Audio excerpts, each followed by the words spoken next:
operasi yang melibatkan humiditas atau kelembaban. Perbedaannya di sini pada absorpsi itu tidak melibatkan neraca panas ya, tetapi di dalam operasi yang melibatkan humiditas atau kelembaban ini kita akan melibatkan neraca panas sehingga kita ada dua neraca, yaitu neraca massa dan neraca panas yang akan simultan ya, di mana ada perpindahan massa, di situ ada perpindahan panas. Contoh-contoh di industri yang biasa menggunakan proses melibatkan humiditas itu adalah yang jelas pendinginan cairan ya. Jadi cairan yang panas itu didinginkan menggunakan udara sehingga cairan itu dingin kembali, udaranya menjadi panas.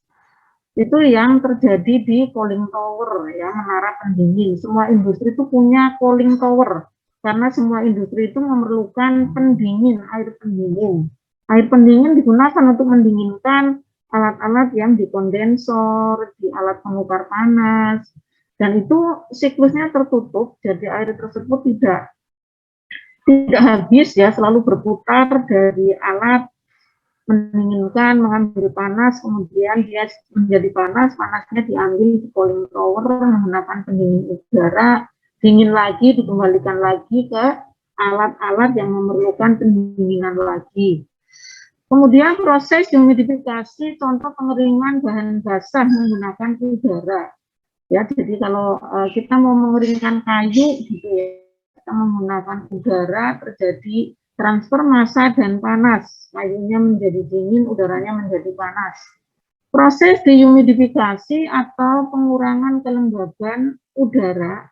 Jadi kalau udara mau digunakan sebagai pengering, mau tidak mau udaranya itu harus udara yang tidak lembab, udara yang kering. Nah, di sini prosesnya adalah dehumidifikasi atau penurunan kelembaban udara.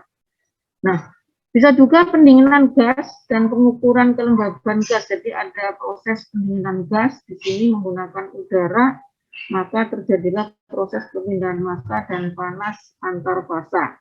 Itu bedanya ya. Jadi kemarin kita tidak melibatkan neraca panas, hanya neraca massa. Karena apa? Tadi sifatnya isotermal ya. Jadi kalau kita ukur suhunya di menara absorpsi kemarin itu dari bawah sampai atas itu suhunya tetap sama. Sehingga kita tidak perlulah mengukur atau menghitung neraca panasnya. Tetapi di dalam 4 alat ini terjadi penurunan suhu ya, baik di bahan yang kita keringkan maupun media pengeringnya itu terjadi perubahan suhu, sehingga kita harus membahas perubahan neraca panasnya. Peristiwa yang terjadi di dalam 4 alat di atas adalah penguapan cairan masuk ke dalam fasa gas atau sebaliknya, pengembunan fasa cair dari dalam fasa gas masuk ke dalam fasa cair. Dalam perpindahan massa antar fasa, baik penguapan dan pengembunan selalu melibatkan transfer panas di samping transfer massa. Jadi ketika udara itu dikurangi kadar airnya, maka air yang dalam bentuk uap di dalam udara itu akan mengembun. Kemudian terpisah dari udara sehingga udaranya menjadi kering. Nah, itu kan terjadi suatu perubahan fasa cair menjadi fasa gas menjadi fasa cair dari air, sehingga di situ ada panas laten pengembunan. Bisa juga penguapan air ya, air yang panas didinginkan dengan udara, kemudian air tersebut akan masuk ke dalam fasa udara. Nah, airnya itu dari fasa cair menguap masuk ke dalam fasa udara, itu di situ ada panas penguapan, melibatkan panas penguapan. Bisa juga udaranya itu suhunya semakin naik ya, karena mengambil panas dari air gitu. Nah, di situ juga ada panas sensibel atau panas kenaikan suhu udara. Airnya turun suhunya, ada panas sensibel. Nah, disitulah kita akan menghitung berapa panas yang sensibelnya tadi, berapa panas penguapan dan panas pengembunan dari masing-masing fasa. Pada peristiwa pelembaban atau humidifikasi itu adalah penambahan humiditas atau melembabkan, dan dehumidifikasi yaitu pengeringan dibatasi oleh kondisi jenuh atau kondisi keseimbangan antar fasa. Nah, Jadi mestinya ketika suhu air itu tinggi, misalnya 50 derajat Celcius, maka bisa turun ya sampai ke suatu suhu tertentu, ya. Tidak bisa turun sampai ke suhu di bawah apa? Suhu udaranya, ya. Jadi di situ ada suatu keseimbangan antar fasa. Suatu materi yang ditransfer melalui perubahan fasa dari cair menjadi uap atau gas dan sebaliknya dari gas menjadi uap menjadi cair. Selama perpindahan massa dan panas berlangsung juga diikuti oleh penurunan suhu sehingga selalu melibatkan panas baik panas laten yaitu penguapan atau pengembunan dan panas sensibel. Panas sensibel itu adalah penurunan atau kenaikan suhu pada fasa yang sama. Jadi di sini Anda sudah diperkenalkan panas, yaitu panas sensibel, yaitu panas yang diperlukan untuk menaikkan suhu tanpa terjadi perubahan fasa, dan panas laten, yaitu panas perubahan fasa tetapi bukan panas kenaikan suhu. Jadi panas sensibel itu biasanya Q sama dengan mCp/dt, sedangkan panas laten itu biasanya massa dikalikan lambda. Lambda itu adalah panas laten penguapan atau panas laten pengembunan. Bagaimana menghitung jumlah panas yang terlibat dalam perpindahan massa dan panas yang terjadi secara simultan? Kurva atau diagram perubahan fasa dari suatu zat adalah dasar untuk memperkirakan jumlah panas dan massa yang terlibat dalam sistem dan dalam perancangan alat-alat yang melibatkan humidifikasi. Jadi ini ada sebuah diagram di sini, ya, sebuah diagram.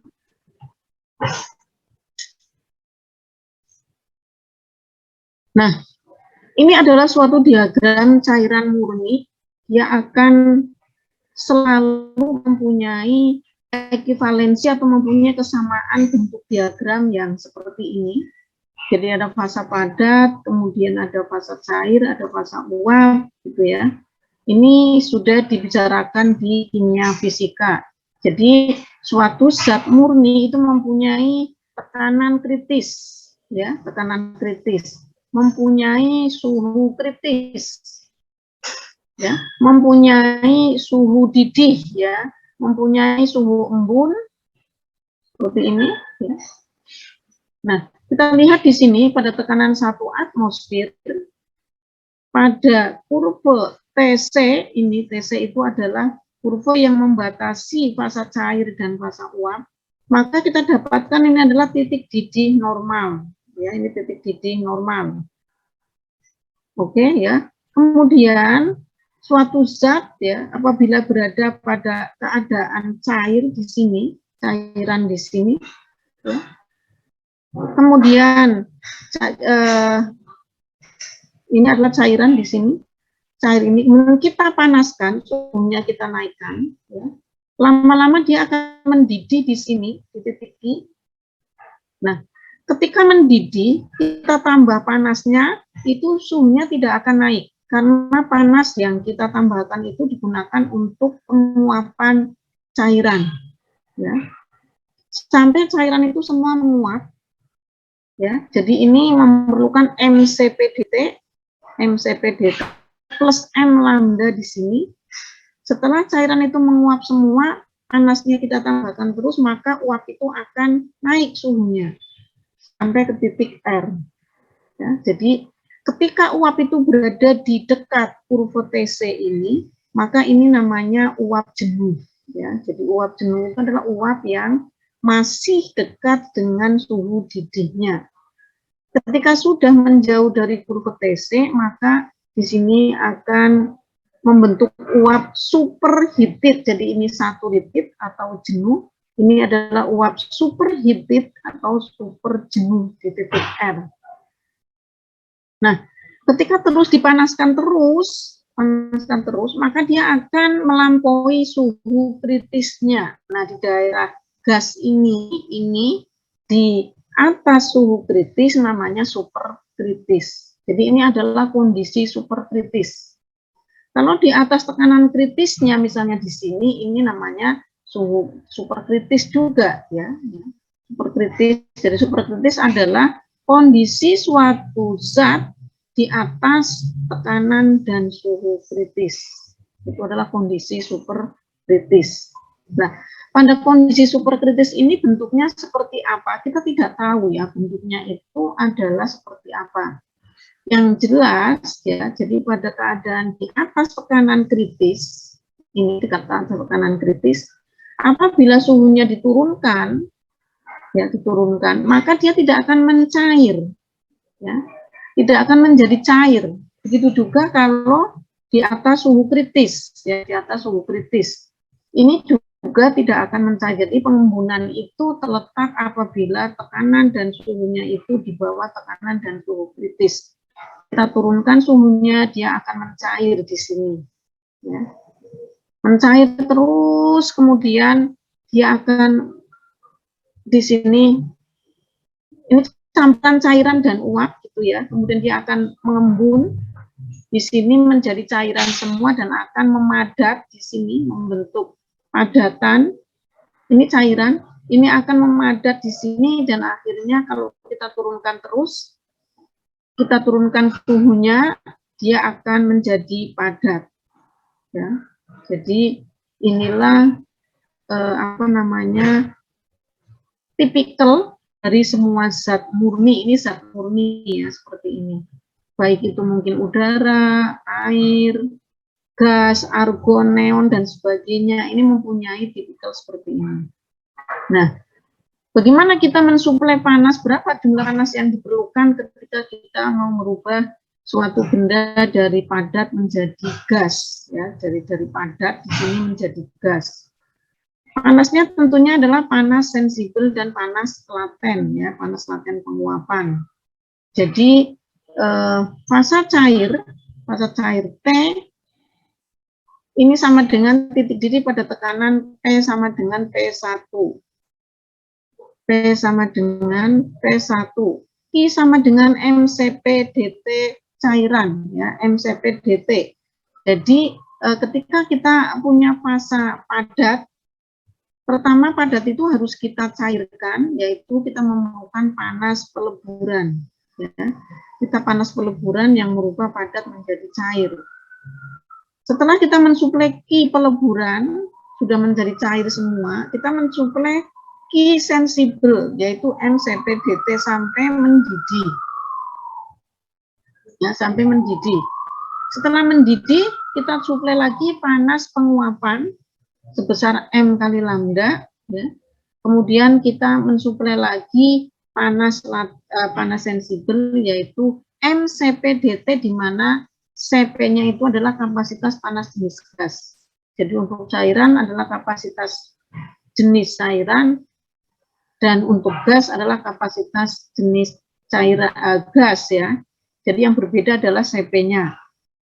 Oke, ini adalah gambaran tadi, ya, gambaran panas yang diperlukan untuk merubah dari padat menjadi gas.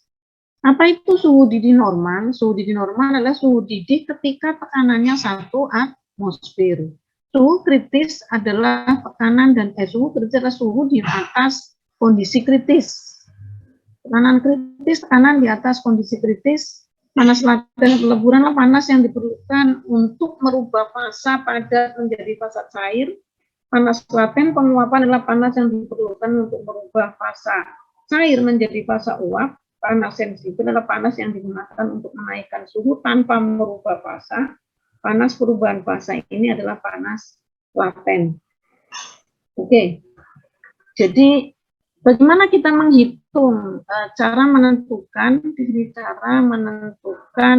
panas laten peleburan dan panas laten penguapan? Saya kira ini sudah dijelaskan di dalam kimia fisika oleh hukum Clausius-Clapeyron, ya, di mana di sini perubahan tekanan dan perubahan suhu sama dengan lambda dibagi dengan suhu dikurangi dengan volume fasa uap dikalikan dengan volume fasa uap dikurangi dengan volume fasa cair. Sehingga kita dapatkan di sini persamaan 55 bahwa P2 per P1 lambda ini, ya, sehingga ini lambdanya. Kalau P2 diketahui, P1 diketahui, T2, T1 kita tahu lambda. Nah, ini kita dapatkan seperti ini. Oke, entalpi. Apa itu entalpi? Entalpi adalah jumlah dari energi dalam E plus perkalian tekanan dan volume.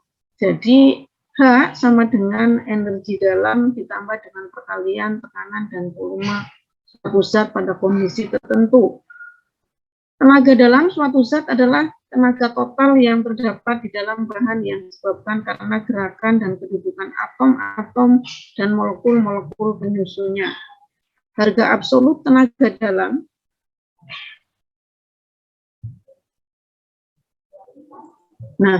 harga absolut tenaga dalam tidak diketahui, ya, absolutnya itu berapa tenaga dalam itu, tetapi harga relatif terhadap keadaan standar dapat dihitung, begitu juga entalpi.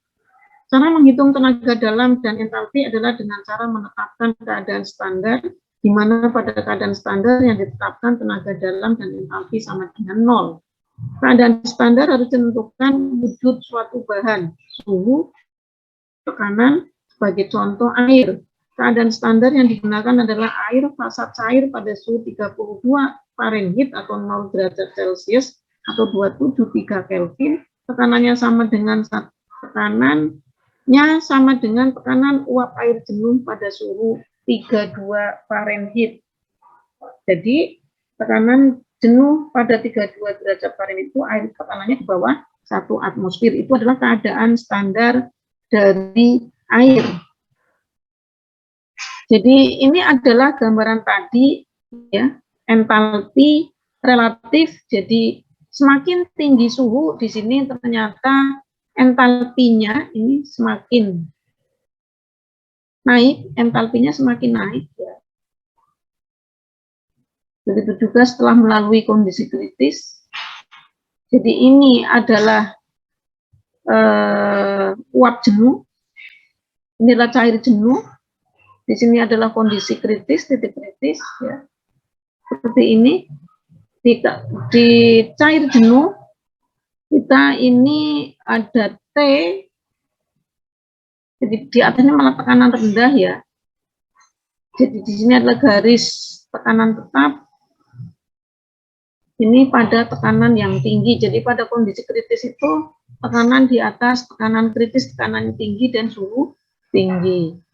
Jadi sekarang ini sudah ada teknologi yang memanfaatkan kondisi kritis digunakan untuk ekstraksi, ya, ekstraksi menggunakan CO2. Jadi kalau biasanya ekstraksi menggunakan pelarut polar atau non polar, tetapi sekarang ekstraksi menggunakan karbon dioksida, tetapi karbon dioksidanya dikondisikan pada tekanan dan suhu di atas tekanan dan suhu kritis. Kenapa? Karena bentuk CO2 pada kondisi superkritis itu adalah gas yang padat.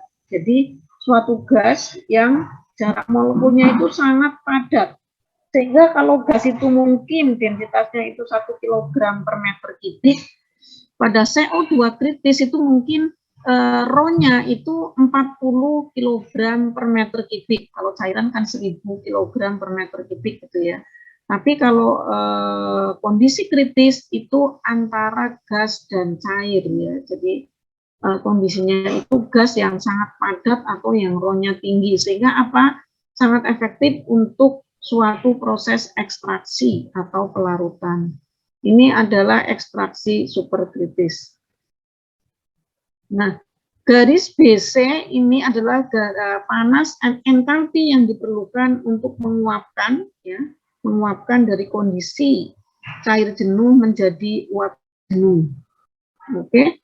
Pada suhu semakin tinggi, panas laten penguapan semakin kecil, dan pada suhu kritis panas laten penguapan sama dengan 0. Jadi panas laten itu akan semakin kecil, jadi jarak antara cair jenuh dan uap jenuh ini semakin pendek jaraknya dan paling kecil atau 0 pada kondisi kritis. Perubahan entalpi pada titik D cair jenuh sampai ke uap jenuh, perubahan entalpi sama dengan panas laten penguapan. Perbedaan antara uap dan gas dari segi fisik tidak ada perbedaan, namun di dalam pembicaraan mengenai humidifikasi antara gas dan uap harus dibedakan. Jadi kalau udara itu adalah total dari N2 dan O2, di mana N2 dan O2 itu adalah gas, karena jauh sekali dari kondisi jenuhnya.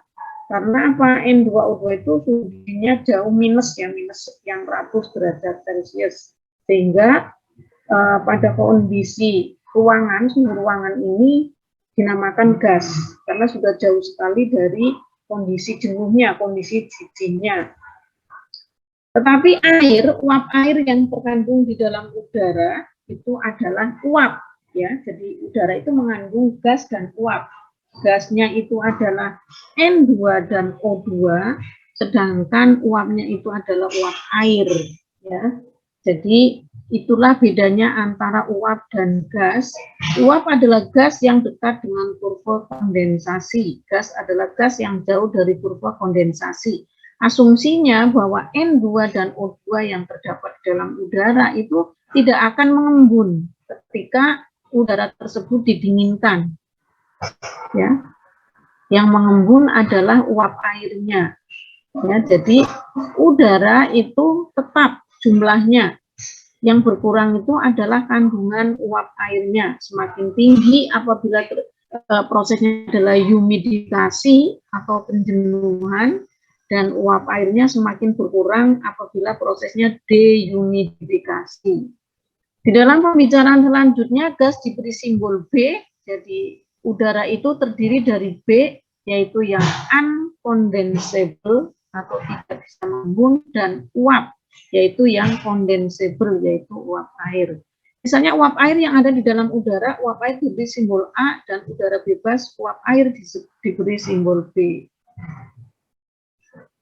Oke, kemudian terminologi, beberapa istilah yang sering dijumpai di dalam humidifikasi. Jadi yang akan kita bahas di sini adalah udara dan air, ya. Udara dan air. Seperti di dalam proses pengeringan, yang akan menjadi objek dari pembelajaran kita adalah air yang ada di dalam zat padat pindah ke fasa udara, ya. Itu adalah proses pengeringan. Kemudian di dalam proses cooling tower, menara pendingin, itu panas yang ada di dalam air yang digunakan untuk mendinginkan alat-alat di proses gitu ya, itu didinginkan oleh udara. Begitu juga apabila kita akan mengeringkan udara, ya, mengeringkan udara yaitu dengan cara apa nanti pengeringan udara kalau mau digunakan untuk mengering harus dehumidifikasi dulu, dikurangi dulu kadar airnya. Oke, jadi kita fokusnya ke udara dan air ya di sini. Beberapa istilah yang sering dijumpai di dalam humidifikasi adalah kelembaban absolut. Apa itu kelembaban absolut? Lembab atau humid adalah perbandingan antara massa uap dengan massa gas. Massa di sini ya. Jadi kalau absolut kita massa di sini. Perbandingan massa uap, maksudnya uap air, dengan massa gas, itu adalah B. Jadi, kelembaban absolut itu simbolnya Y besar aksen, yaitu WA per WB. WA adalah massa uap air, WB adalah massa udara bebas uap air. Ya, jadi pon uap per pon gas. Kelembaban absolut molar, ini Y tanpa aksen, yaitu mol uap air dibagi dengan mol udara bebas uap air. Ya, yaitu mol uap dibagi mol gas. Hubungannya apa? Y dan Y aksen, jadi Y aksen sama dengan Y dikalikan berat molekul A dibagi dengan berat molekul B. Ya, seperti ini. Atau kalau kita hubungkan dengan tekanan parsial, jadi Y sama dengan tekanan parsial uap air dibagi dengan satu ini karena kita berhubungan dengan tekanan atmosferis, ya, udara di luar ini tekanannya atmosferis, jadi kita anggap 1 atmosfer dikurangi dengan tekanan parsial uap air. Jadi tekanan parsial udara itu sama dengan 1 dikurangi tekanan uap air, tekanan parsial uap air. Oke. ya, seperti ini. Ini adalah kelembaban absolut. Betul ya, sudah ya, kelembaban absolut. Kemudian istilah yang kedua adalah kelembaban relatif. Relatif berarti ada yang kita bandingkan persentase kelembaban. Jadi persentase kelembaban atau persentase kejenuhan adalah perbandingan kelembaban pada saat itu pada kondisi sistem dibagi dengan kelembaban jenuhnya. Contoh, sekarang suhunya misalnya 30 derajat Celcius. Nah, pada suhu 30 derajat Celcius, pada suhu 30 derajat Celcius, tekanan uap air jenuh pada suhu 30 derajat Celcius itu berapa? Ya, berapa? Nah, tekanan uap air jenuh pada suhu 30 derajat Celcius itu ibaratkan masuk semua ke dalam udara, sehingga udara tersebut menjadi jenuh. Ya, menjadi jenuh. Itu adalah YS aksen. Ya, jadi ketika udara mengandung uap air, di mana tekanan parsial uap airnya itu sama dengan tekanan uap air jenuh pada suhu tersebut, itu adalah udara yang mempunyai kelembaban yang jenuh, udara jenuh. Nah, kenyataannya, ya kalau udara itu jenuh, maka terjadi penurunan suhu, udara itu akan mengembun. Tetapi kok sekarang tidak ada udara yang mengembun, berarti udara itu belum jenuh. Uap air yang terkandung di dalam udara itu tekanan parsialnya di bawah tekanan uap air jenuh pada suhu 30 derajat Celcius. Nah, kelembaban relatif adalah 100 kali kelembaban pada saat ini dibagi dengan kelembaban jenuhnya. Jadi satuannya adalah persen, bisa 50%, bisa 70%, bisa 100%. Kalau udara itu jenuh, kelembabannya 100%. Ya, bisa menggunakan 100 kali kelembaban molar dibagi dengan kelembaban molar jenuh. Itu adalah kelembaban relatif. Ya. Jadi relatif itu kita mencari dulu kelembaban jenuhnya berapa pada suhu tersebut. Kelembaban yang nyata di udara itu berapa? Nah, kelembaban yang nyata dibagi kelembaban jenuh adalah kelembaban relatif. Nah, ini adalah gambaran dari cut atau diagram udara dan uap air, di mana di sini ada Y pon uap per pon gas. Kemudian di sini juga ada suhu. Ya, ada suhu. Nah, pada suhu yang lebih tinggi, maka kelembaban itu akan semakin tinggi. Ya, karena apa? Pada suhu yang semakin tinggi, maka kandungan uap airnya semakin besar. Ya. Oke. Kandungan uap airnya semakin besar, dari semakin tinggi suhu, kelembaban udara itu semakin tinggi.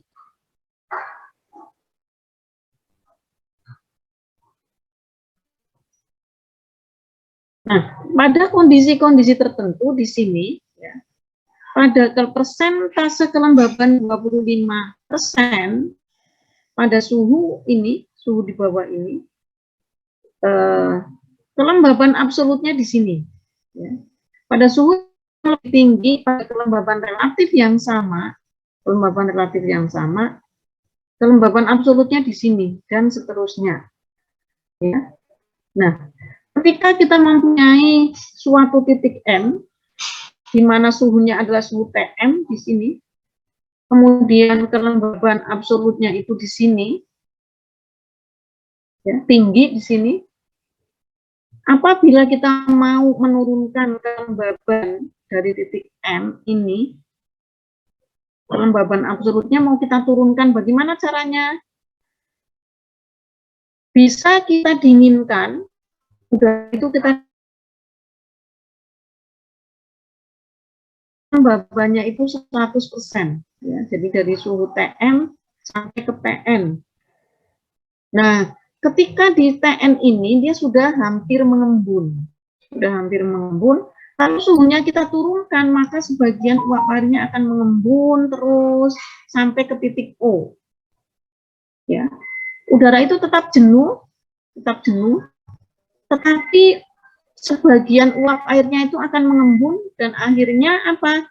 Kelembaban absolutnya itu turun dari YN menjadi YO di sini.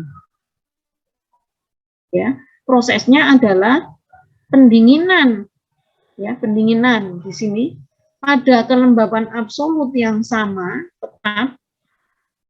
Kemudian pendinginan setelah jenuh ini sampai mencapai 100% relatif humidity, ini adalah relatif humidity.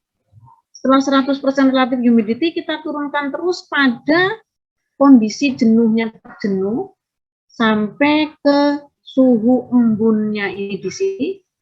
Ketemulah kita absolut kelembaban absolut di titik O ini. Kita baca di sini kelembaban absolutnya berapa. Oke, ya.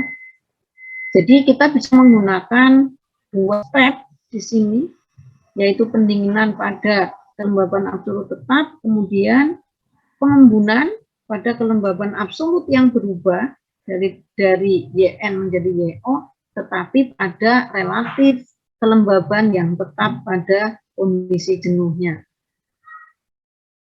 Bu, seandainya pendinginannya itu tidak sampai ke N, sampai di tengah-tengah saja pada 75% boleh juga, ya boleh. Nah, kelembabannya itu sampai 75%, kemudian kita pertahankan pada 75%, kita dinginkan terus pada 75% sampai ke titik sini. Bisa juga. Ya. Jadi, kita bisa menggunakan berbagai cara.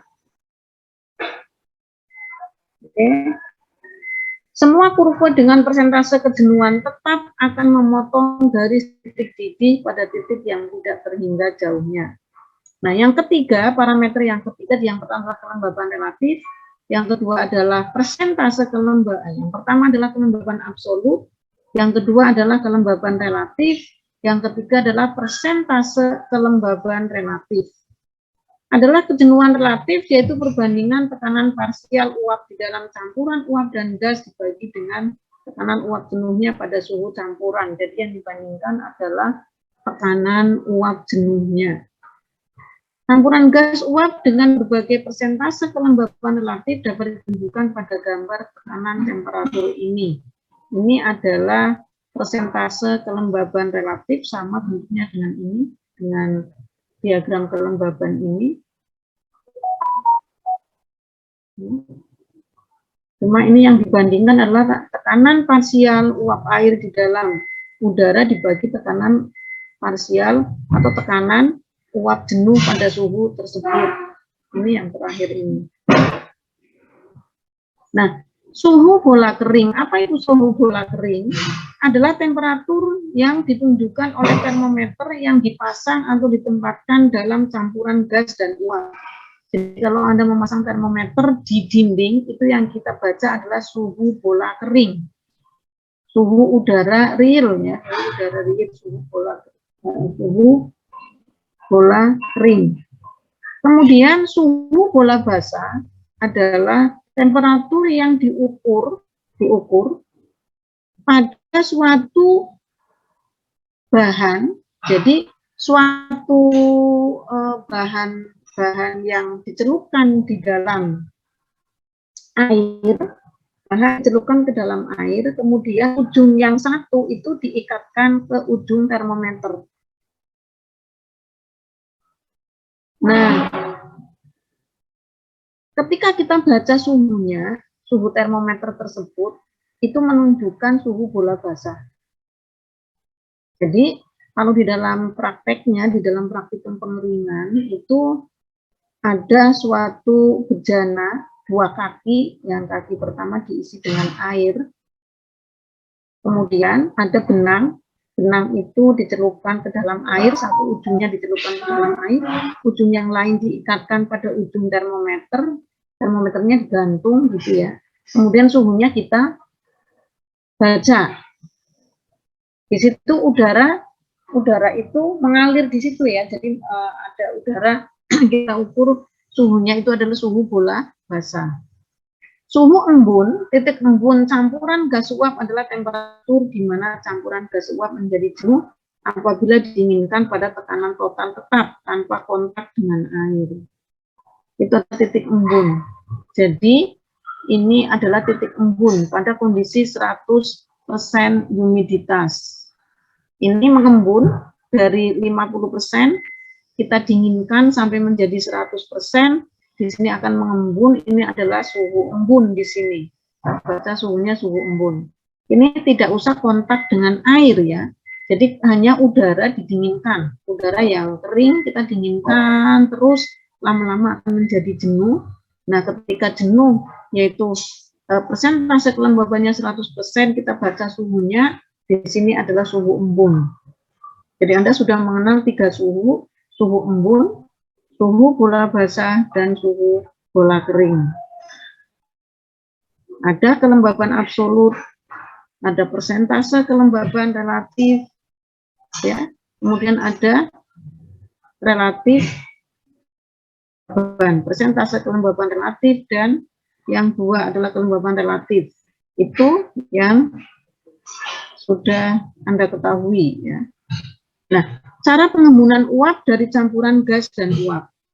Misalnya suatu campuran yang tidak jenuh yang terletak di titik M, ini di titik M. Pada gambar 53, campuran didinginkan pada tekanan total tetap sampai ke titik N. Pada titik N, campuran menjadi jenuh atau persentase kelembaban 100% uap yang ada dalam campuran mengembun karena persentase kelembaban 100%. Suhu di mana suatu campuran gas uap menjadi jenuh disebut titik embun atau suhu embun. Semua campuran yang mempunyai kelembaban absolut yang sama mempunyai titik embun yang sama. Jadi kalau kelembaban absolutnya itu ini titik embunnya di sini. Ya, dan seterusnya. Jadi kalau di sini titik embunnya, nah di sini dan di sini dan seterusnya. Oke. Kalau campuran yang sudah jenuh didinginkan lebih lanjut, maka cairan akan terpisah dari campuran gas uap. Misalnya pendinginan sampai ke titik O. Maka cairan yang terpisah sebesar selisih kelembaban absolut di titik N dan titik O. Oke, ini ya. Jadi ketika didinginkan pada kelembaban 100%, maka YN dikurangi YO itu adalah air yang terpisah dari udara. Oke. Nah, volume lembab. Kita fokusnya ke udara ya, ini volume lembab udara. Volume lembab itu adalah volume campuran gas dan uap yang dikandungnya pada suhu dan tekanan yang berlaku. Untuk suatu campuran dengan kelembaban absolut Y aksen pada T derajat Fahrenheit dan tekanan P atmosfer, kalau campuran mengikuti gas ideal, ya, jadi ini menggunakan hukum gas ideal yaitu PV-nRT, ya, maka volume sama dengan N dikalikan. Volume adalah PV-nRT, jadi nRT per P ya, per P. nRT per P. Kalau kita konversikan di sini N itu adalah molnya udara. Jadi untuk setiap 1 pon udara kering, 1 dibagi dengan berat molekul udara kering, ini adalah molnya udara kering, ditambah dengan Y aksen, dibagi dengan berat molekul air, ini 18. Ini adalah kandungan uap air di dalam udara dalam satuan massa. Dikalikan 359 kubik feet, ini kubik feet, ini adalah volume gas pada keadaan 0 derajat Celcius dan tekanan 1 atmosfer setiap 1 pon mol gas, ini bukan 1 pon gas, 1 pon mol ya, 1 pon mol gas. Ini adalah suhu Rankine, ini adalah suhu 0, kita bandingkan dengan 0, ini adalah tekanan. Sehingga kita dapatkan volume humid sama dengan 0,73, ini MB ini adalah 28,7, MA adalah 18, T adalah suhu, P adalah tekanan. Jadi volume dari udara, volume lembab udara itu tergantung kepada Y aksen dan kepada T dan kepada P. Kalau P-nya dianggap 1 atmosfer tetap, berarti tergantung pada Y aksen dan T. Karena ini tetap ya, MB dan MB tetap.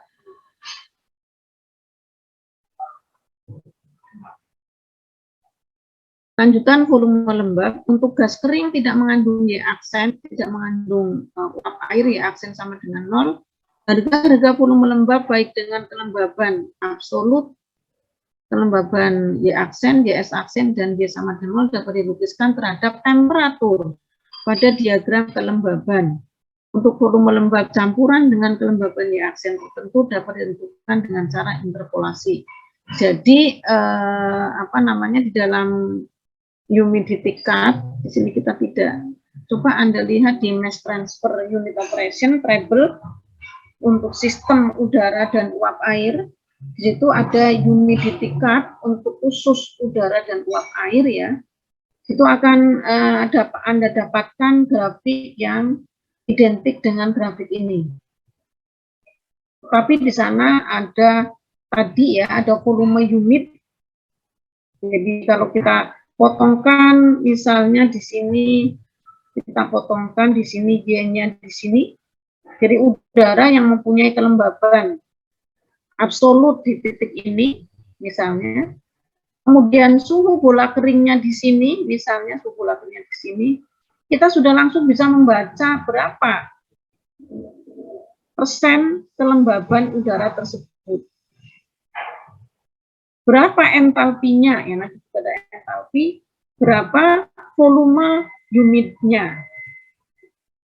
Ya, karena apa? Ini sudah ada persamaan-persamaan yang bisa untuk membuat itu ya tadi hubungan antara kelembaban absolut dengan tadi volume humid, kemudian entalpi humid, dan seterusnya. Jadi ini volume lembab dengan menggunakan rumus ini ya. Jadi kalau kita buat suatu kurva sebagai fungsi dari Y aksen dan T, akan kita mendapatkan hubungan antara Y aksen dan volume humid dan T ya, seperti itu. Nah, panas lembab yaitu kapasitas panas jenis udara yang mengandung uap air. Panas lembab adalah panas yang diperlukan untuk menaikkan suhu campuran sebesar 1 derajat Fahrenheit pada tekanan tetap untuk suatu campuran gas uap dengan kelembaban Y aksen. Jadi kapasitas panas jenis campuran sama dengan kapasitas panas jenis udara tanpa uap air, ini CB, ditambah dengan kapasitas panas jenis uap airnya, yaitu sebesar Y aksen untuk setiap 1 pon udara kering ya ini ya. Jadi ini 1 pon udara kering, ini adalah BTU per 1 pon udara kering, ini satuannya CS ini. BTU per 1 pon udara kering per 1 derajat Fahrenheit. Sama dengan ini kapasitas panas jenis udara kering atau bebas uap air ditambah dengan humidity absolut, kelembaban absolut dikalikan kapasitas panas jenis uap air. Entalpi, nah kalau entalpi di sini ada panas laten ya, ada panas laten penguapan air, tetapi tidak ada panas laten udara. Jadi udara di sini kontribusinya sama dengan kapasitas panas jenis udara kering dikalikan DT, T-nya adalah T yang kita amati, teknologi suhu standar. Y aksen, CA ini adalah sensibel dari standar ke suhu embun, dari standar ke suhu embun. Ya. Kemudian ditambah dengan kapasitas panas jenis cairan dari suhu standar. Jadi ini kan air itu untuk masuk ke dalam udara dari cair harus mendidih dulu ya, dari suhu kondisi standar ke suhu mendidih T1. Setelah mendidih dia suhunya baru naik, kita panaskan naik ya. Naik menjadi T ruangan. T ruangan inilah suhu embun. Kapasitas panas jenis uap, ini uap air. Ini kapasitas panas jenis cairan. Ini adalah panas laten penguapan uap air. Jadi kalau kita ringkas di sini, ya, T sama T0-nya kita ringkas di sini, kita dapatkan bahwa entalpi udara dengan kelembaban absolut humiditasnya aksen sama dengan CS. CS itu adalah ini, ya, CS dikalikan T min T0 plus Y aksen lambda 0. Lambda 0 ini adalah lambda pada keadaan standar. Persamaan ini dapat disimpulkan bahwa untuk menaikkan entalpi campuran, entalpi dari udara, dapat dilakukan dengan cara menaikkan suhu, ini T, pada kelembaban yang tetap, pada absolute humidity yang tetap, pada suhu tetap, atau menaikkan suhu dan kelembaban. Jadi bisa menaikkan salah satu saja, suhu saja, karena ini sudah standar, ini standar ya. Ini sudah tetap, ini tetap, sehingga yang bisa kita naikkan adalah T dan Y aksen. Bisa kita menaikkan T tanpa menaikkan Y aksen, atau kita menaikkan Y aksen dengan T-nya tetap, atau kita menaikkan kedua-duanya. Itu untuk merubah entalpi dari udara. Entalpi campuran jenuh dan kering. Entalpi campuran jenuh dapat dihitung dengan menggunakan Y aksen menjadi YS aksen dalam persamaan 5/14 ini. Jadi entalpi udara jenuh ketika absolute humidity-nya adalah absolute humidity jenuh. Jadi ini YS aksen, tinggal diganti aja ini YS aksen ya. Entalpi campuran jenuh dan gas kering tanpa uap dapat dilukiskan terhadap suhu pada diagram kelembaban. Entalpi gas yang tidak jenuh dapat ditentukan dengan cara interpolasi. Nah, T-wet itu hampir sama dengan suhu bola basah. Suhu bola basah T-wet ya, wet bulb temperature. Suhu bola basah adalah suhu keseimbangan yang dicapai oleh sejumlah kecil cairan yang menguap ke dalam sejumlah besar campuran uap gas yang tidak jenuh. Contohnya adalah tadi ya, tidak ada dua bejana, satunya diisi uap air, satunya itu kosong, kemudian termometer ya digantung, kemudian tadi ada benang yang dicelupkan ke dalam air sehingga di situ ada difusi air ya ke dalam benang tersebut, dan kemudian kita ukur itu adalah T-wet, suhu bola basah. Suhu bola basah adalah suhu keseimbangan yang dicapai oleh sejumlah kecil cairan yang menguap ke dalam sejumlah besar campuran uap gas yang tidak jenuh. Ditinjau sebuah tetes cairan yang ditempatkan di dalam arus uap gas yang tidak jenuh yang bergerak dengan cepat. Apabila mula-mula suhu tetes cairan lebih tinggi dari suhu campuran gas uap, maka tekanan uap pada permukaan tetes akan lebih besar dibandingkan dengan tekanan uap parsial di dalam gas, sehingga cairan akan menguap dan mendifusi ke dalam gas. Panas sensibel akan diberikan oleh tetes cairan sehingga suhu tetes cairan akan turun. Setelah suhu tetes cairan lebih rendah dibandingkan dengan suhu bola kering gas, maka panas mengalir dari gas ke tetes cairan. Semakin besar apabila beda suhunya semakin besar. Akhirnya akan tercapai keseimbangan, di mana kecepatan perpindahan panas dari tetes ke gas sama dengan kecepatan perpindahan panas dari gas ke tetes cairan. Pada keadaan keseimbangan suhu tetes tetap pada nilai tertentu lebih rendah dari suhu bola kering dan disebut suhu bola basah. Jadi ini ya, jadi ini adalah panas yang diberikan oleh gas ke dalam cairan. Ini adalah panas yang diberikan oleh cairan ke gas, dan ketika kecepatannya itu sama, maka akan terjadilah suatu keseimbangan antara tetes cairan tadi yang menguap dengan udara yang mengalir, dan itu suhunya akan tetap tidak berubah, disebut suhu bola basah. Jadi kalau kita mengamati kayak gitu, jangan kita lihat sekali langsung kita catat ya. Kita tunggu beberapa, apakah tetap. Kalau sudah tetap, kenaikan dan penurunannya itu mungkin sangat kecil sekali, itu berarti sudah setimbang, sudah benar, gitu ya. Bila luas permukaan ini, jadi ini adalah mengenai suhu bola basah ya, seperti ini. Menjelaskan suhu bola basah. Oke, kita tidak membahas ini.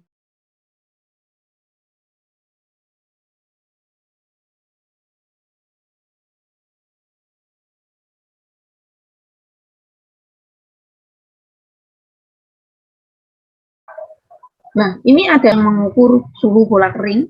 Kemudian ini ada termometer suhu bola basah. Di sini kain basah ya. Di bawahnya ini ada cairan di sini. Atau tidak ada cairan juga nggak masalah. Ini kain basah ini. Kemudian kita gantung, kita akan seperti ini. Kita baca suhu bola basah ini lebih rendah daripada suhu bola kering. Itu adalah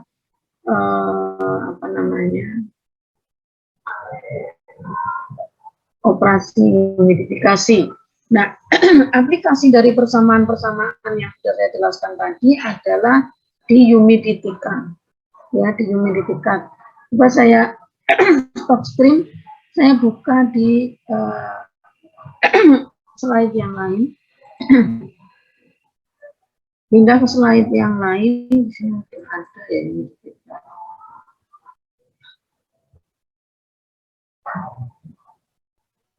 Oh, tidak ada.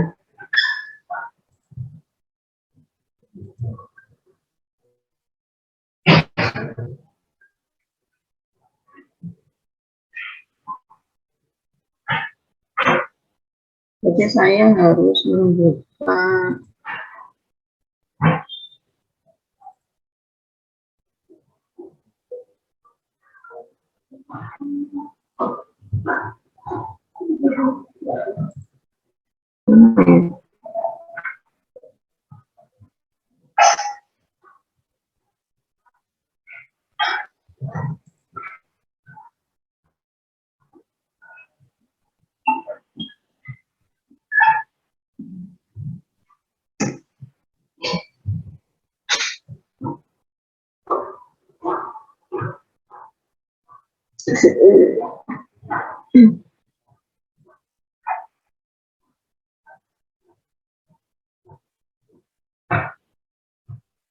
coba Anda buka di buku Mass Transfer Unit Operation-nya Treble ya. Kita buka di halaman berapa? Saya lihat dulu di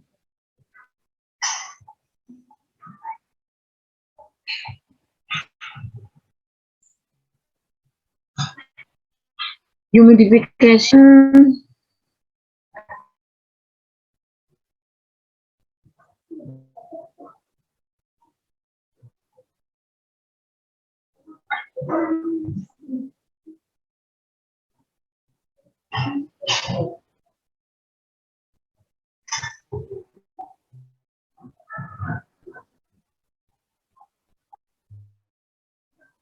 Kita lihat di humidification operation halaman 220.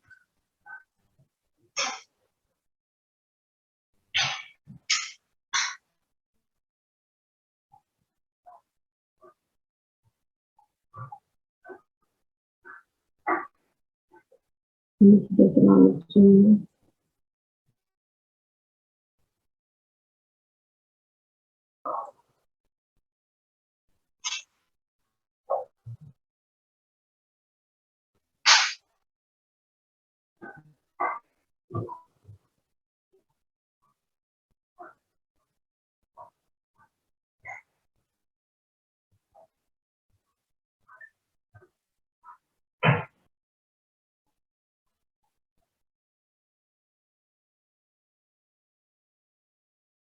Session, coba Anda lihat di situ ya.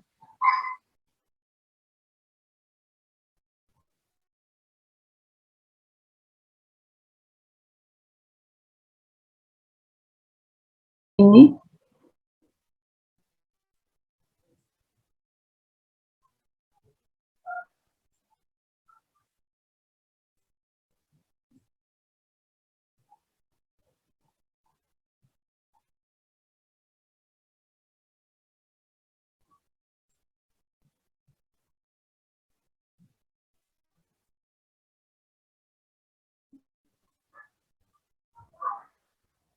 hmm,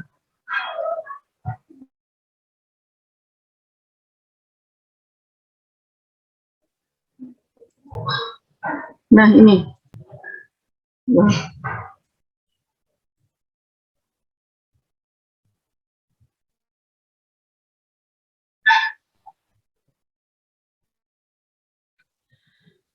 Coba Anda cermati di sini.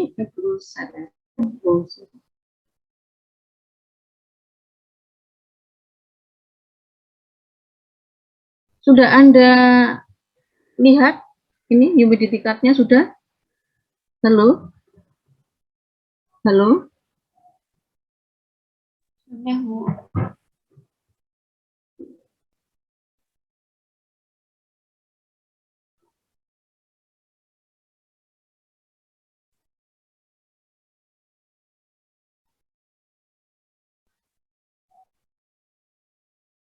Halo?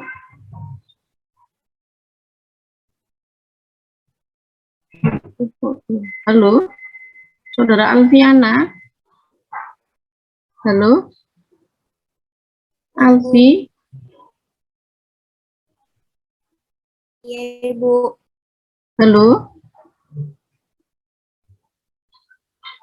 Amanda Lailia Nur Afni, ada enggak nih?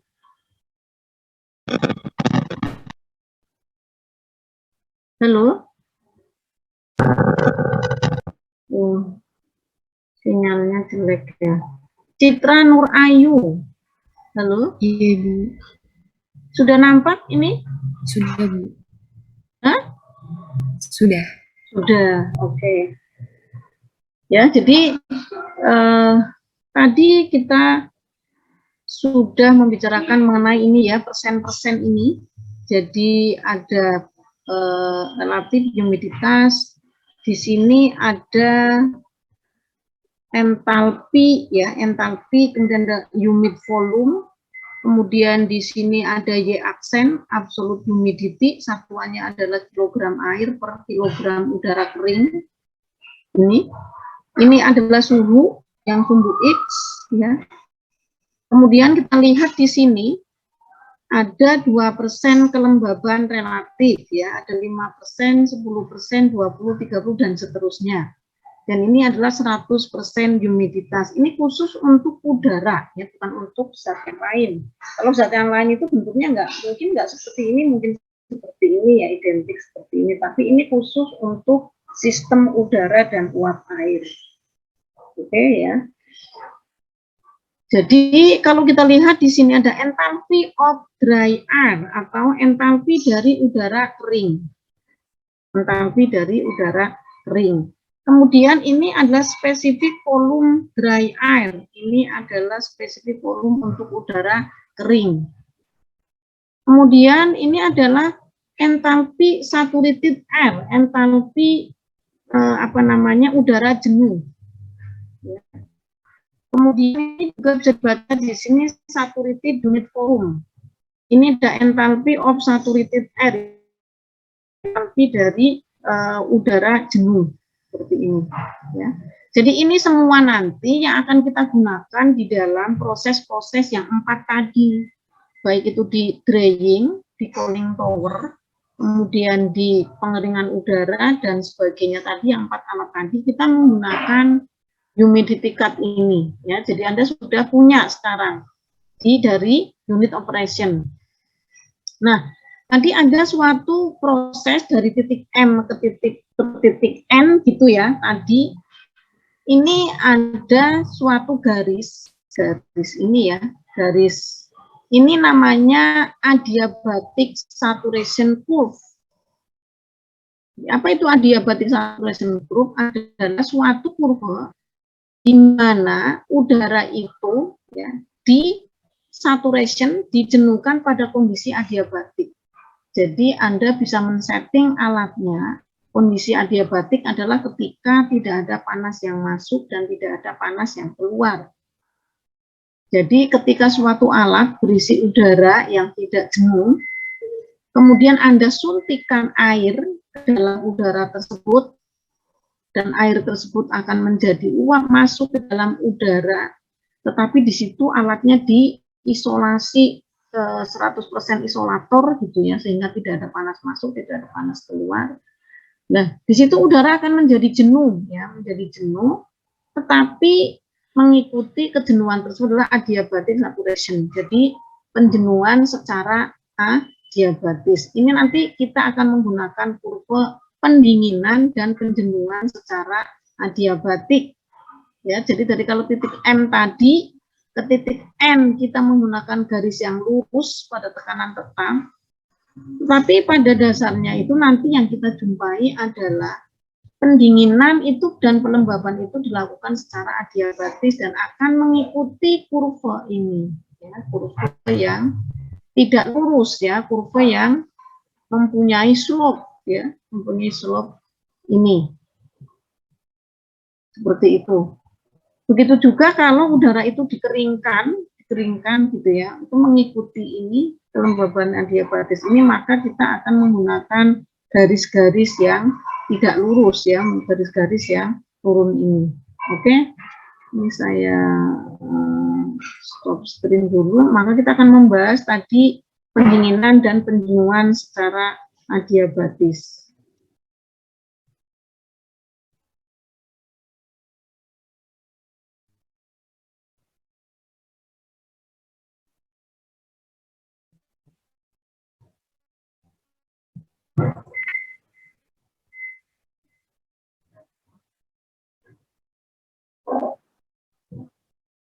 Nah, ini pelembaban adiabatis.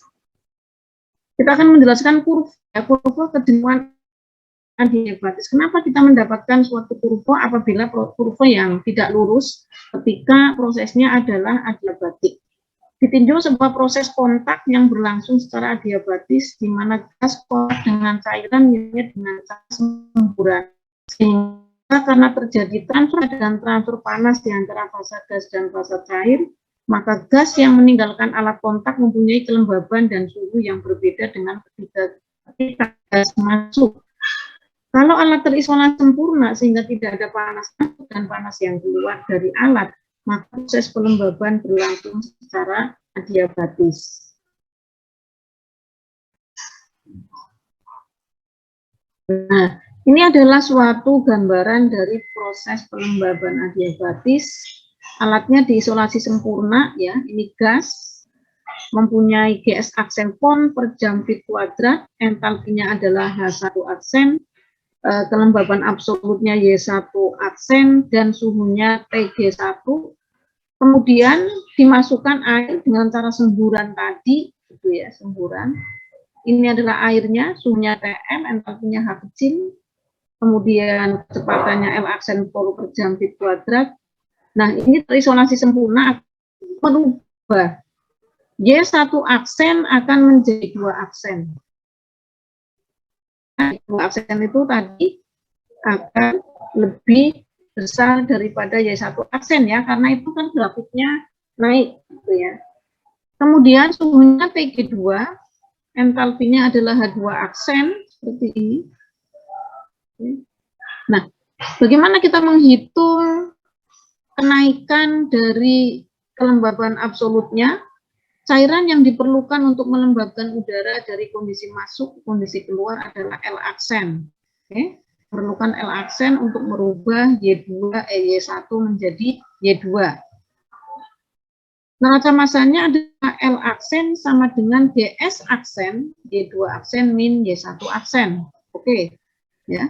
Jadi ini adalah pon per jam feet kuadrat, ini adalah pon air per pon gas bebas air, bebas uap air ya.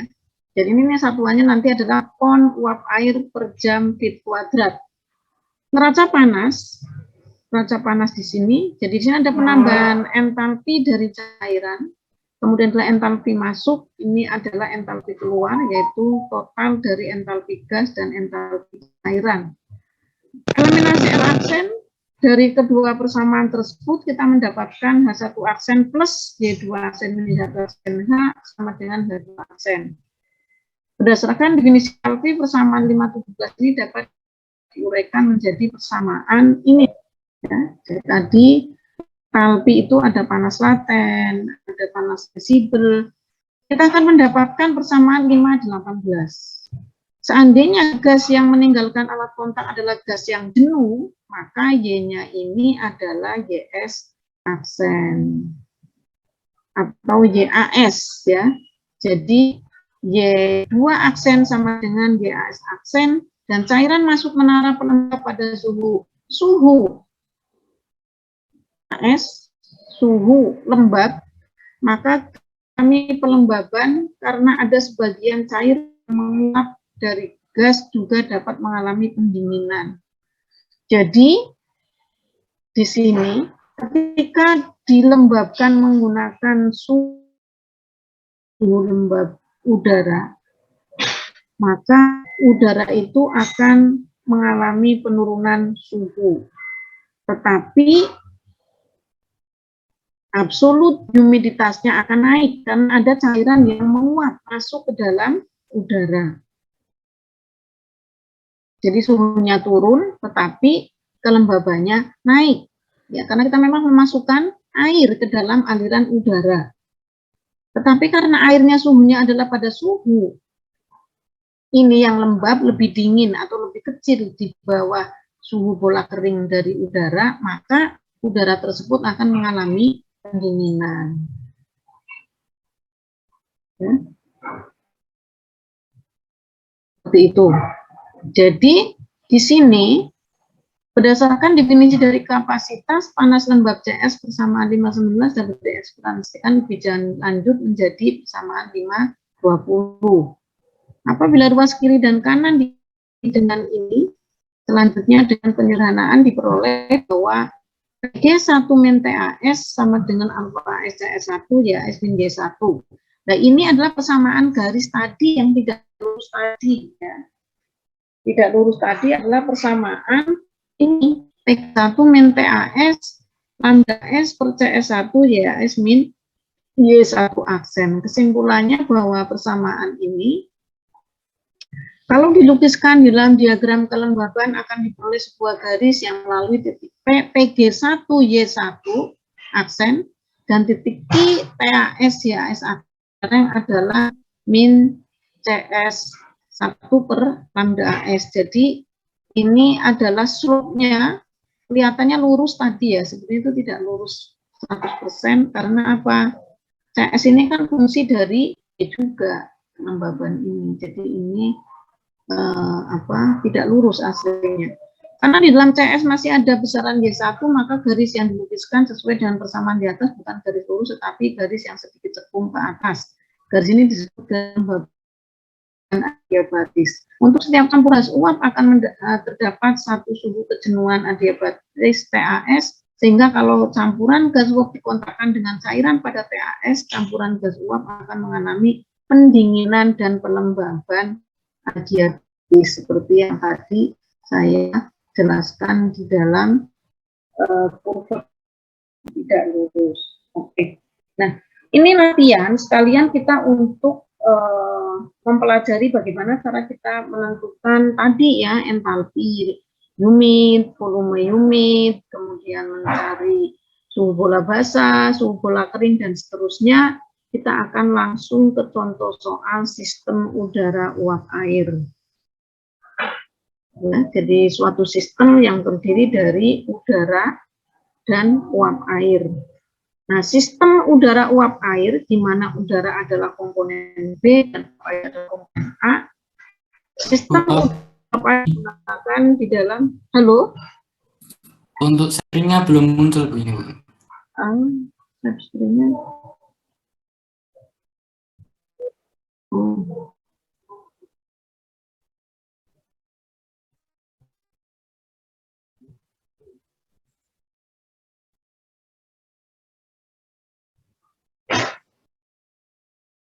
Ini sudah? Sampun, Bu. Sudah? Oke, ini adalah sistem udara uap air. Tapi ini materinya sudah Anda dapatkan ya, sudah Anda dapat. Jadi tolong dipelajari, dirunut satu-satu setiap nomor persamaan itu, perubahan dari 522, 523 dan seterusnya. Nanti Anda akan bisa menyimpulkan atau bisa menggunakan identifikat ini dengan benar ya, dengan benar. Karena dari pemahaman dulu. Sistem udara uap air di mana udara adalah komponen B dan uap air adalah komponen A.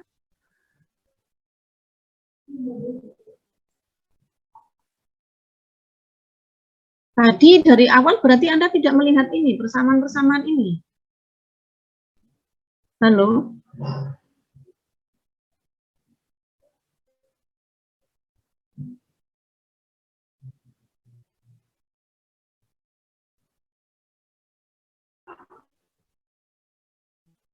Halo? Halo? Tinggal 15 orang nih. Ini ada yang minta masuk. Saudara Kalista, Karisa Pila, ini ada enggak nih orangnya? Jangan buka pergi. Halo? Kalista? Halo? Irmanda Wastu. Ya, Bu, Halo? ada, Bu. Oh, ada. Oke. Dan tadi ini slide-nya nggak nampak, Dek. Iya, Bu, tadi belum yang PPT ini, yang terakhir ini. Oke, saya ulang lagi dong. Oke, ya kita membahas mengenai kurva kejenuhan adiabatis. Oke, jadi kamu membayangkan gini, kurva kejenuhan adiabatis. Jadi suatu pipa gitu ya, pipa itu dialiri oleh udara yang tidak jenuh. Kemudian ke dalam pipa tersebut disemprotkan air. Nah, apa yang terjadi udara yang kontak dengan air tersebut? Yang pertama adalah mungkin suhu udaranya turun, ya enggak? Karena kan ini ada suatu pendinginan ya, karena suhu udaranya itu di atas suhu air, ada pendinginan udara. Kemudian ada sebagian air yang menguap masuk ke dalam aliran udara, sehingga kandungan uap air di dalam udara akan naik. Kalau kandungan uap air di dalam udara naik, artinya tadi kelembaban absolutnya itu akan naik. Jadi kesimpulannya pendinginan dan kelembaban adiabatis adalah udara yang didinginkan atau dikontakkan dengan air, tetapi di situ kita setting keadaannya adalah adiabatis. Tidak ada panas yang masuk, tidak ada panas yang keluar, kecuali entalpi-entalpi yang dibawa oleh tadi air dan udara tersebut. Nah, gambarannya adalah ini, bahwa alat diisolasi sempurna seperti ini, kemudian ada aliran udara masuk, kemudian kita menspray ya, ke dalam alat ini sejumlah cairan dan suhu T cairan. Yang terjadi adalah sebagian air akan menguap masuk ke dalam aliran udara, sehingga kelembaban absolutnya yang tadinya adalah Y1 aksen menjadi Y2 aksen. Suhunya akan berubah dari TG1 menjadi TG2. Entalpinya berubah dari H1 menjadi H2. GS-nya tetap, ya, GS-nya tetap. Oke, paham ya? Paham? Halo? Saudara Irmanda? Bu. Paham ya? Jadi udara didinginkan, dia suhunya akan turun, kemudian kelembabannya malah naik karena ada sebagian air yang tadi yang di-spray tadi akan menguap masuk ke dalam udara. Itu pegangannya itu saja. Nah, berapa jumlah air yang masuk ke dalam udara, kita bisa melihat dari perubahan dari nilai Y2 aksen dikurangi Y1 aksen. Oke. Jadi, uap air yang diperlukan ini sebesar YS aksen dikalikan Y2 aksen min Y1 aksen. Ini adalah keperluan air. Jadi, karena kelembabannya naik tadi dari Y2 min Y1 kan ini ada air yang menguap. Dan berapa air yang menguap? Adalah L aksen. Yaitu selisih dari kelembaban absolut akhir dikurangi kelembaban absolut awal dikalikan dengan kecepatan udara kering. Neraca panasnya adalah perubahan entalpi. Ya, ini jadi ini entalpi masuk, yaitu entalpinya udara dan entalpinya air. Ini adalah entalpi udara keluar. Seperti ini ya. Nah, eliminasi L aksennya ini kita eliminasi untuk dua persamaan 5, 15, 5, 16. Sehingga kita mendapatkan persamaan baru yaitu 5, 17, di mana perubahan entalpi itu ini ya, dikarenakan adanya perubahan absolut humiditas dikalikan dengan entalpi cairan. Nah, entalpi itu sebelumnya kita sudah mendefinisikan bahwa entalpi adalah ini ya, bahwa H1 ini T-nya TG1. Nah, ini. Kemudian untuk cairannya yang mana? Cairannya CaTL min T0 ini ya. Jadi kalau kita masukkan definisi entalpi adalah ini. Seandainya gas yang meninggalkan alat kontak adalah gas yang jenuh, yaitu Y2-nya adalah YAS atau kelembaban absolut yang jenuh, maka kita bisa menuliskan ini adalah YAS pada persamaan 5, 19. Sehingga akan kita dapatkan suhunya juga suhu lembab jenuh, ini suhu kejenuhan, suhu jenuh pada 100% humiditas, pada 100% humiditas ya. Di TAS ini, maka kita akan dapatkan persamaan 5, 19. Oke, kita uraikan lagi menjadi persamaan 20, kita munculkan ini kapasitas panas jenis udara di sini, dan akan kita dapatkan suatu persamaan akhir, yaitu persamaan 523. 523 ini sudah persamaan garis tidak lurus ya, karena di sini di dalam CS1 ini mengandung Y juga, mengandung Y1 aksen, sehingga kesimpulannya persamaan 523 inilah kalau dilukiskan di dalam diagram kelembaban akan diperoleh sebuah garis yang melalui titik P yang posisinya di TG1 Y1 aksen dan titik Q YAS aksen dengan lereng adalah min CS1 per lambda AS. Ini. Karena di dalam CS ini mengandung Y1, maka garis yang dilukiskan sesuai dengan persamaan di atas bukan garis lurus, tetapi garis yang sedikit cekung ke atas. Garis ini disebut garis kelembaban adiabatis. Tadi yang saya jelaskan di humidity chart bahwa kelembaban adiabatis itu adalah gas itu mengalami penurunan suhu, jadi garisnya naik gitu ya. Garisnya garis lurus tapi bukan lurus, agak lengkung tetapi mempunyai slope-nya itu adalah ini CS1 min lambda AS ya. Ini ada sumbu Y, ini sumbu X-nya TAS min TG1 ini titik mana ini titik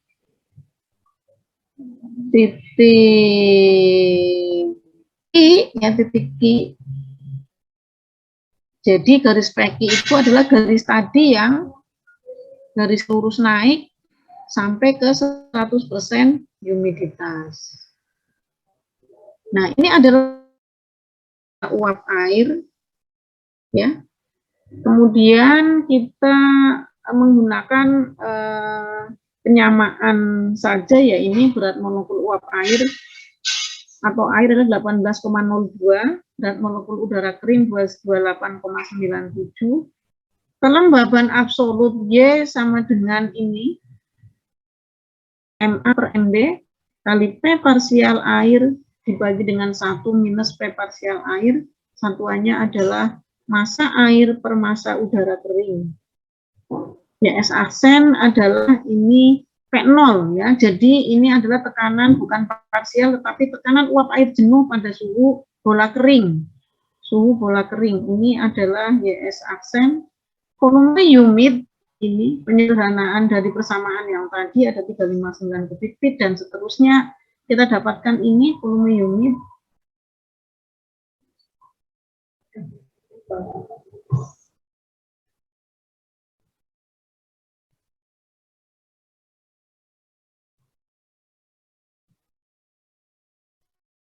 Kemudian konstanta panas campuran udara dan uap air ini adalah panas laten penguapan standar, ini adalah satuan dari volume humid.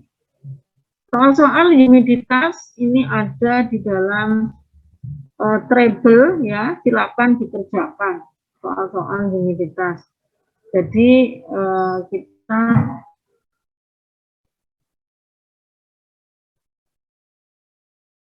ini soal yang menggunakan humiditas ini, tapi saya belum menjelaskan bagaimana cara mencari ini semua ya. Oke.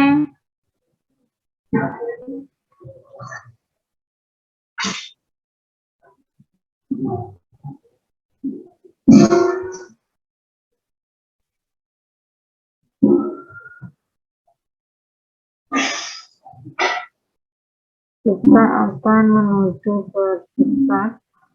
Masih ada waktu ya, masih ada waktu.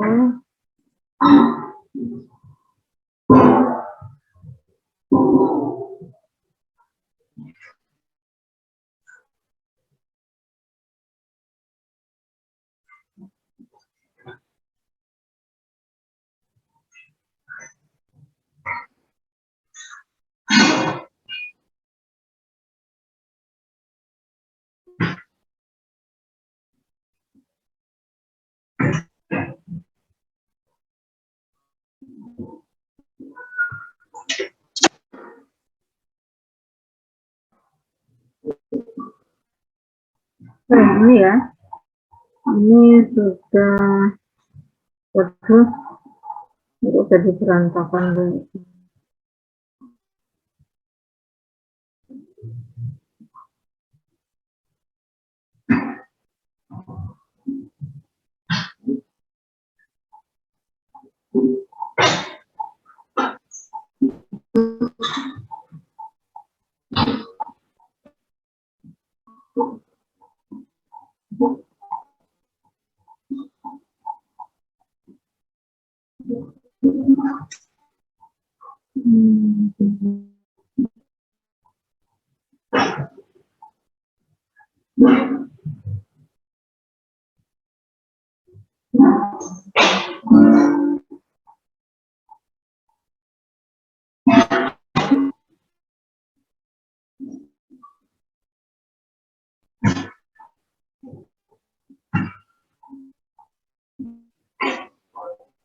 Dan kita lihat halaman 102 diktat yang saya kirim ya.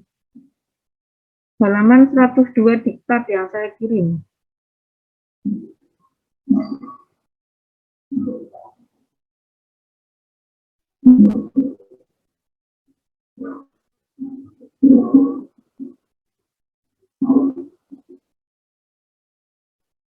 Nah ini contoh soal 1 ya, ini ada contoh soal 1. Udara mempunyai suhu bola kering. Sudah nampak ya? Sudah nampak belum? Sudah, Bu. Oke, contoh soal 1. Udara mempunyai suhu bola kering 135 derajat Fahrenheit. Kelembaban absolut 0,03 pon uap per udara pada tekanan 1 atmosfer, tentukan karakteristik yang lain udara tersebut. Nah, jadi kita punya dua data, yaitu suhu bola kering 135 derajat Fahrenheit dan kelembaban absolut 0,030 pon uap air per pon udara kering. Ya, kita punya dua data saja. Nah, dari dua data ini, di dalam diagram kelembaban, kondisi udara ditinjau B. Jadi kita punya suhu punya suhu di sini 135 derajat Fahrenheit dan absolut humiditas 0,03. Nah, ini dua data ini kita potongkan, kita dapatkan titik D. Nah, titik D ini tidak persis sama pada sebuah kurva relatif humiditas yang tertulis di situ. Nah, mungkin ini letaknya di antara berapa persen dan berapa persen relatif atau persen humiditas. Ya. Jadi kita harus menginterpolasi titik D ini mempunyai kelembaban relatifnya itu berapa. Ya. Ternyata setelah kita hitung dari kelembaban relatif yang terdekat di sini, maka kan kita harus punya dua titik ya, dua titik yang diketahui, kita berada di tengah-tengah, kita secara interpolasi kita bisa mendapatkan relatif humiditas di titik D. Ya. Garis interpolasi antara dua buah kurva persentase kejenuhan yang tetap diperoleh harga kejenuhan udara 22,9%. Dengan cara lain, karena kelembaban jenuhnya pada 135 derajat Fahrenheit ada 0,131 ton uap air per udara kering, maka persen kelembaban adalah yang diketahui sekian 0,03, jenuhnya 0,131. Jenuh itu mana? Jenuh itu ketika suhu bola kering ini kita tarik ke atas menyentuh persen kelembaban 100%. Ya, di sini. Ini kita baca ke kanan. Di sini ketemu Y aksen 0,131 ton uap air per ton udara kering. Nah, persen kelembaban ini 22,9 kita dapatkan dari 0,03 dibagi 0,131. Ini yang bawahnya adalah kondisi jenuh.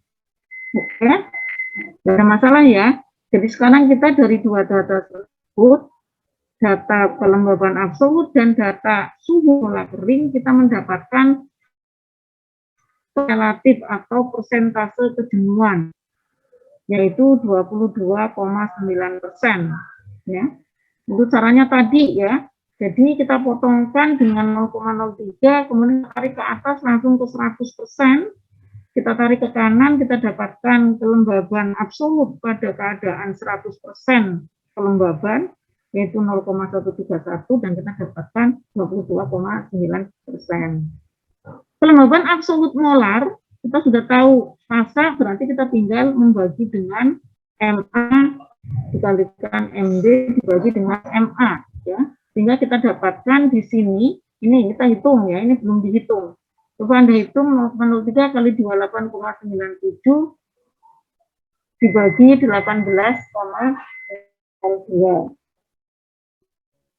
Tekan parsial uap air di dalam udara, PA sama dengan YP total, P totalnya 1, dibagi 1 plus Y.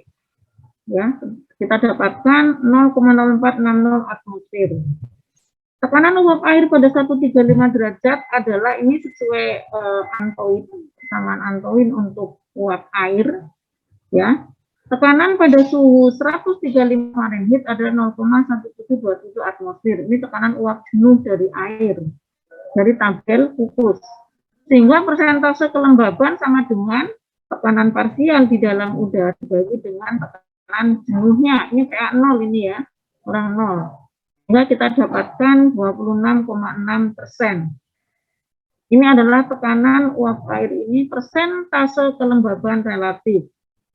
Titik embun diperoleh dengan menarik garis horizontal ke kiri sampai memotong kurva persentase kejenuhan 100%, diperoleh harga 89 derajat Fahrenheit. Jadi, dari titik D ini kita potongkan dengan 100% humiditas ini. Nah, ya. Dari D lurus. Nah, kita dapatkan suhu 89 derajat Fahrenheit. Itu adalah suhu dari apa itu? Tadi ditanyakan titik embun ya, suhu embun. Jadi suhu embunnya kita sudah tahu 89 derajat Fahrenheit di titik E.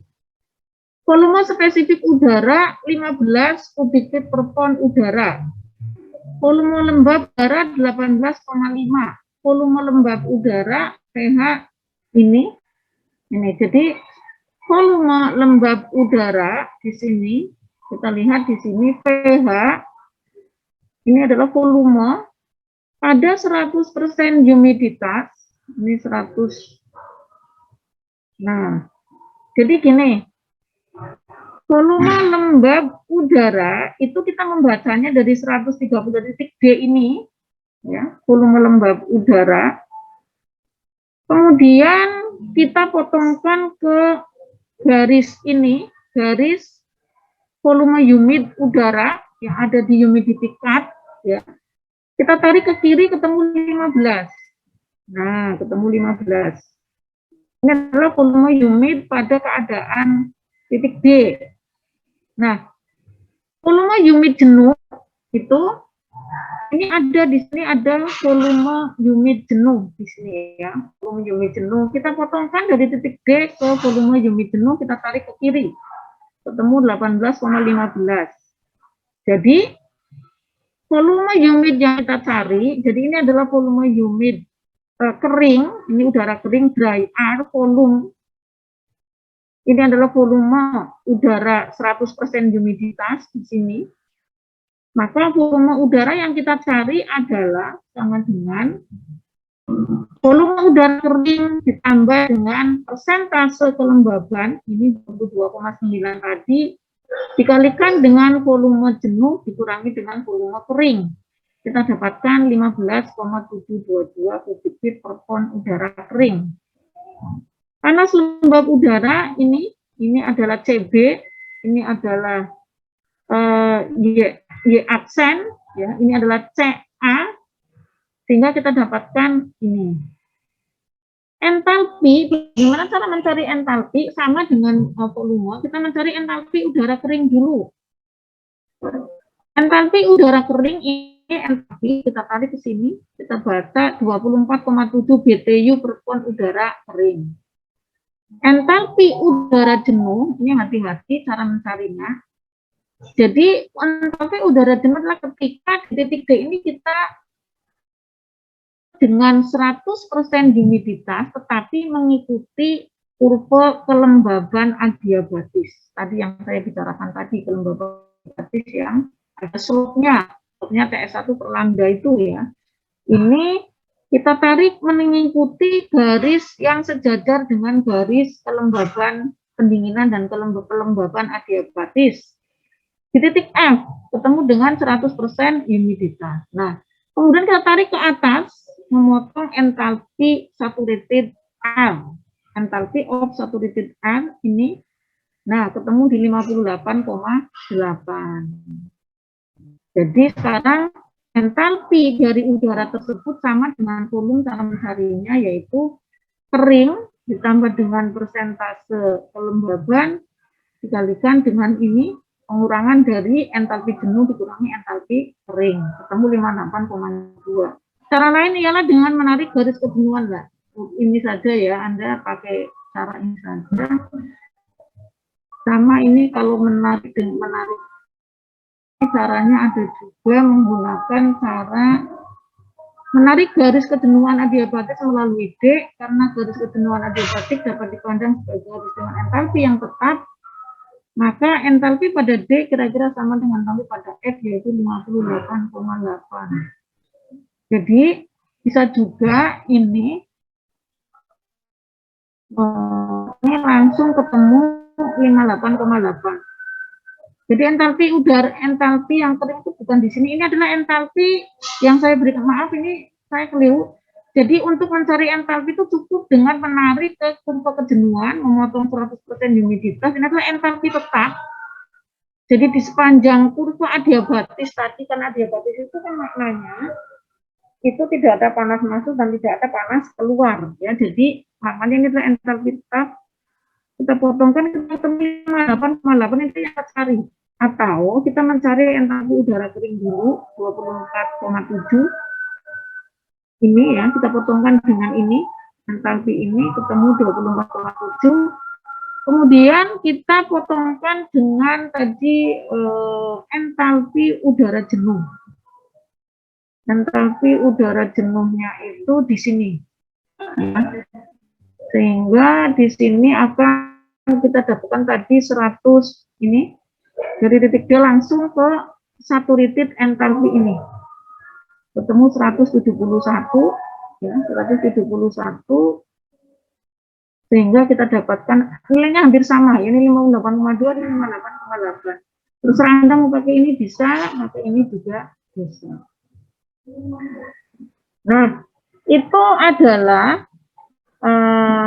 cara-cara untuk cari ya sifat-sifat atau menentukan nilai-nilai entalpi, volume dan sebagainya dari data yang kita ketahui. Nah, suhu bola basah adalah suhu di mana dari titik ini kita tarik menyentuh 100% humiditas melalui kurva pendinginan dan pelembaban adiabatis, kita tarik ke bawah. Ini adalah suhu bola basah di sini. Dari titik ini kita tarik ke bawah, suhu bola basah. Jadi ketemu suhu bola basah udara, suhu bola kering diketahui, entalpi, volume, persen, kelembaban, dan seterusnya. Kapasitas panas jenis udara dan seterusnya. Demikian, ya. Saya kira ini sudah jelas. Kemudian tugas Anda adalah mengerjakan soal-soal ya. Sudah saya jelaskan tadi, yang ini suhu bola basah.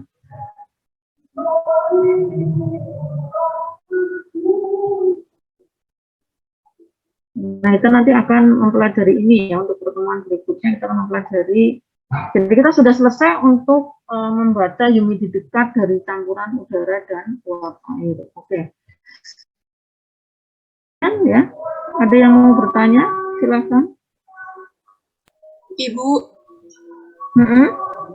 nanti Ya. materi yang ini boleh di-share ke grup, Bu. Soalnya materi yang ini belum ada di-share ke grup, Bu. Yang mana? Yang ini, Yang Bu, diktat. diktat yang ini. Diktat yang ini. Oh, iya, Iya, Bu. iya. Ya, oke. Oke, saya share nanti ya. Oke. Terima kasih atas perhatiannya. Wassalamualaikum warahmatullahi wabarakatuh.